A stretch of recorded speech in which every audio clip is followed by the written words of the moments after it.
Hello everyone, welcome back to my new video. আজকে আবারও চলে এসেছি একটা নতুন ভিডিও নিয়ে। এই দেখো, আমার জিরেনিয়াম গাছে খুব সুন্দর কড়ি আসছে, ফুল হয়েছে।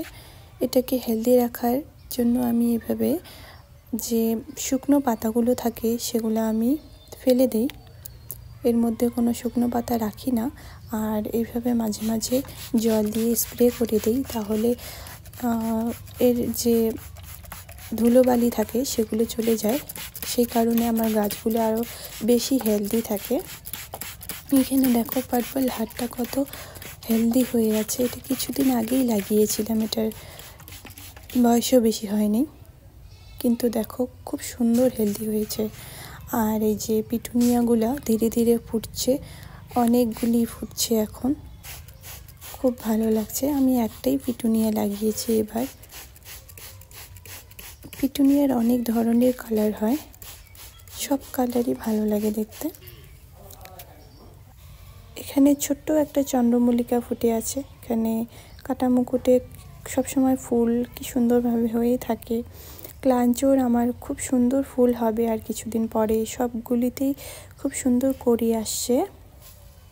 আর এই যে দেখো, ফাইনালি বুগেনভিলিয়াতে ফুল চলে আসছে।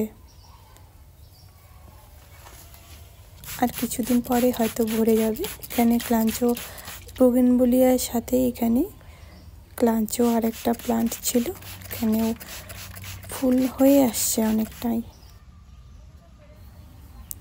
সব গাছগুলিতে আমরা এভাবে স্প্রে করে দিয়েছি যাতে কোনো ধুলো না থাকে, তাহলে গাছগুলো দেখতেও সুন্দর লাগে, ফুলগুলো দেখতে সুন্দর লাগে আর হেলদি হয়ে থাকে।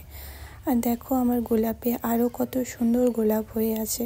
আমি অনেকবার কেটে নিয়েছিলাম গোলাপের পাপড়িগুলো, ঝরে পড়েই যাবে, তার জন্য আমি যখন ঝরে পড়ার মতো হয়ে যায় তখন কেটে নিয়ে নিই। এই যে দেখো,